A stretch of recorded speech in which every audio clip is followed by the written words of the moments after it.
Hello viewers, আমরা এখন খুব অল্প সময়ে দেখে নিতে পারি কীভাবে ডাইস তৈরি করতে হয়। তো আপনারা ভিডিওটি না টেনে সম্পূর্ণ দেখার জন্য অনুরোধ রইল। প্রথমেই আমরা প্যাটার্নের মেজারমেন্ট নিয়ে নেব, তারপরে ব্লেড ওই মেজারমেন্টে কাটবো। তো আমাদের এখন ব্লেডটি কাটা হয়ে গেল। এখন আমরা ব্লেডটি সোজা করব। তো আমরা এখন ব্লেডটি সোজা করে নিব। সোজা করার পরে আমরা ডাইস তৈরির কাজে চলে যাব। তো আমরা এখন ব্লেডটা সোজা করে নিচ্ছি। আমাদের ব্লেডটা এখন সোজা করা হয়ে গেল। এখন আমরা দেখব কীভাবে প্যাটার্ন দিয়ে ডাইস তৈরি করতে হয়। আমরা খুব সহজে ডাইস তৈরি করতে পারি, আপনারা একটু দেখলে বুঝতে পারবেন। তো আপনারা সম্পূর্ণ ভিডিওটা দেখতে থাকুন। আমাদের ভিডিওটা ভালো লাগলে অবশ্যই সাবস্ক্রাইব করবেন, আর আমাদের ভিডিওটা সম্পূর্ণ দেখার অনুরোধ রইল। তো আপনারা দেখুন, খুব অল্প সময়ের ভিতরে আমরা ডাইস তৈরি করতে পারি।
এখন আমাদের ডাইসের কাজ চলতেছে, প্রায় কাজ শেষের দিকে। আর অল্প সময়ের ভিতর আমাদের ডাইস তৈরি করা হয়ে যাবে।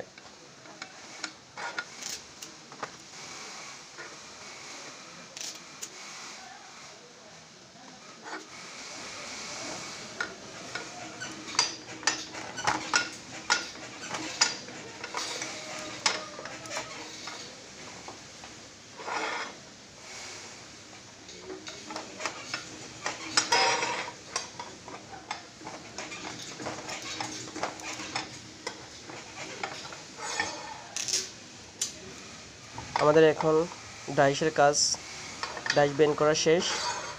এখন আমরা চলে যাব বাকি কাজে।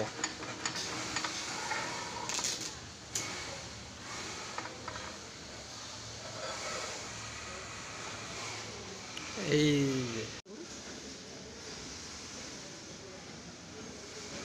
ভিউয়ার্স, এখানে যে মার্কিংটা দেখতে পারতেছেন, এখানে একটা ব্লেড বসবে। তো আমরা এই মেজারমেন্টটা নিয়ে নেব, কত সিএম ব্লেড বসবে এখানে। তো আপনারা দেখতে থাকুন। আমাদের ব্লেডের মেজারমেন্টটা আমরা নিয়ে নিচ্ছি। আমরা এখন এই ব্লেডের মেজারমেন্ট অনুযায়ী একটা ব্লেড কাটব। তো আমাদের ব্লেড কাটা শেষ। এখন আমরা চলে যাব এটা ঝালাইয়ের কাজে। তো আমাদের ভিডিওটা দেখতে থাকুন, আমরা এখন ঝালাইয়ের কাজ করব।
আমরা এখন ঝালাই করে নেব। আমাদের ঝালাইয়ের কাজ প্রায় শেষের দিকে। আমাদের ঝালাইয়ের কাজ এখন শেষ। আমরা এখন ডাইসটা গার্নিং করে নেব। তো আমাদের ডাইসের কাজ শেষ হয়ে গেল।